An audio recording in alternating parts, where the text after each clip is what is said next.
Hi everyone, Lisa Haven here, and have I got an interesting report for you. Tucked away in a secret labyrinth lies the CIA Museum. Though it's not open to the public, a lot of the details and information contained inside this particular museum can be found on the internet.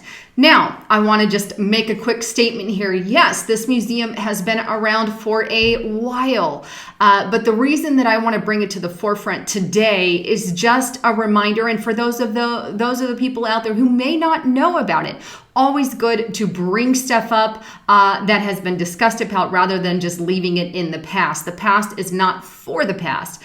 We need to continually keep our eyes on any new things that they have in there. Not only that, but the reason that I bring it to you as well is because what's contained inside, I think, paints an eerie picture to some of the technology that is being harbored at DARPA and government facilities with the CIA.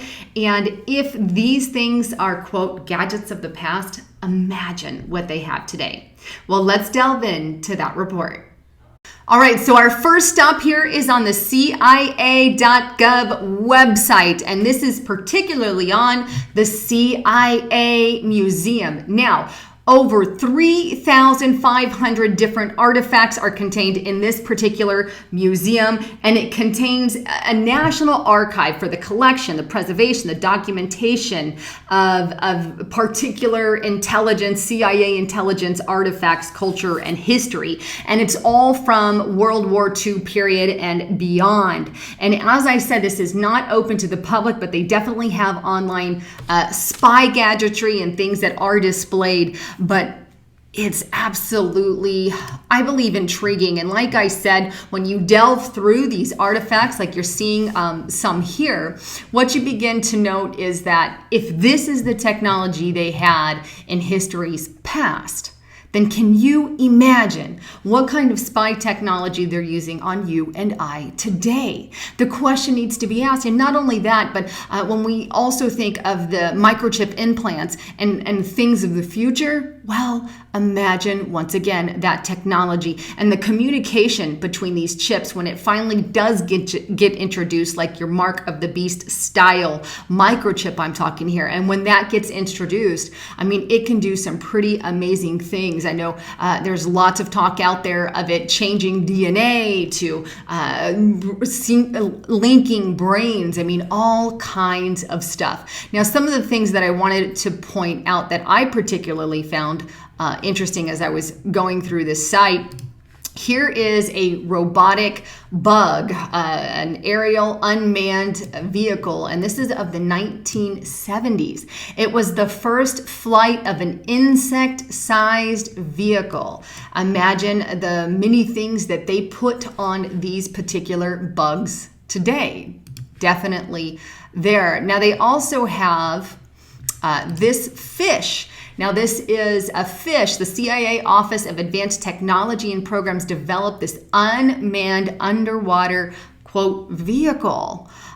Speed, endurance, depth control, interesting there, but this is one of the first of its kind, and it was controlled by a wireless line-of-sight radio handset. So that was one I found fairly interesting. Also, here is this one, and this is, or was in 2007 under the highly secret project of the CIA, the A-12 as the U-2's successor, intended to meet our nation's need for a very fast, very high-flying reconnaissance aircraft. So there is another interesting piece. And all of these, by the way, have videos with them. Here is another one. This is a Holy Bible used in the memorial service honoring Mike Spann. He was the first American to be killed by the enemy in Afghanistan following September 11th attacks. I mean, there's truly all kinds from, here we have the U-2 pressure suit and helmet. This went 63,000 feet without artificial air pressure. I mean, there's interesting things. Also, Osama bin Laden's gun. Let me pull that one up. Actually, that is on dailymail.co.uk. They actually have a better image of it. But here it is, and this is the very gun found by the body of Osama bin Laden after the raid in his compound. And then below here is the compound itself, their modeled version that they actually used before they raided the facility there as well. Now, also on this private tour site, you can see here is gold cufflinks provide a recognition signal between a Soviet mole. And I'm just going to go through these, but here is the high standard or gun, basically, that President Franklin Delano Roosevelt didn't hear it when it was fired into the Oval Office. That's that gun. I mean, there truly are some interesting things. And whoops, let me go back. As World War II ended, future CIA Director Richard Helms discovers this stationery, and you can see Adolf Hitler's stamp there. But going back to the website itself, lots of pretty unique artifacts here and different things. I mean, it truly is, I guess, a top secret agents, or somebody who's into that stuff. It's an amazing, amazing museum. Now, one last thing that I want to show you is here on the blackvault.com. And back in 2013, NBC got an exclusive story at this museum. And, some of the rules and regulations that they were forced to follow are contained in this document below that you're seeing here that I find, fascinating as well. But no phones, no camera, none of that was allowed inside. And there's also an exclusive video that I'll leave a link to, and I encourage you to check that out as well. All that to say, while there are some pretty fascinating feats and accomplishments at that CIA museum, we must also remember that this same spy technology, some of the fish and the mechanics, and I didn't show you some of the drones, but there were definitely drones on there as well, and many other gadgetries, hollow things that can go inside. But all these things and techniques are being issued and pushed by our intelligence agencies, by the FBI on the citizens via, I know, and I've done numerous reports, I encourage you to Google it, but street lights that listen to what you say, street lights that are recording you, watching what you do, smart lamps, smart meters, and not to mention the technology that comes in our TVs. I know Samsung put out a warning not that long ago about their TV to be careful what you say around it because they might be listening in. We know Google executives are constantly tongue-in-cheek with Hillary Clinton and the Obama administration. And so as far as our privacy, as far as being unique, as far as keeping everything to ourselves in this day and age, well, if they had technology back in the 1950s, 60s, and 70s, like what you saw, then you can only imagine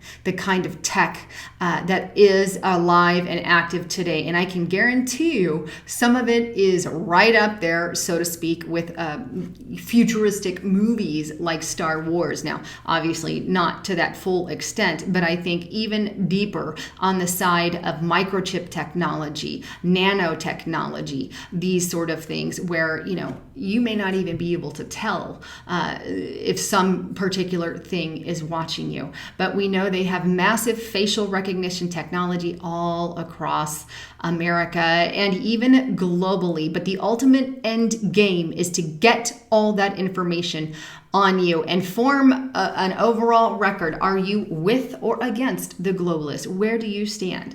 Are you on to their game? Do you know what's going on? Do you know that they're continuing to poison you? GMOs and fluoride in the water, chemtrails in the sky. All things to keep an eye on. All that to say, make sure you are ready when things hit the fan. Prepare with food. Get your own food storage. Start making food storage in case the stuff really does hit the fan. And you know what? It's not a question of if, but when. Nobody knows when. And I know our economy's already in the crapper, but just lots going down. And so make sure you're ready. Make sure your health is in a good place. Check out one of my sponsors, getthetea.com. He's got lots of great products. And as far as food storage, if you don't prepare for yourself, buy it in bulk. Buy it through a distribution company. I personally use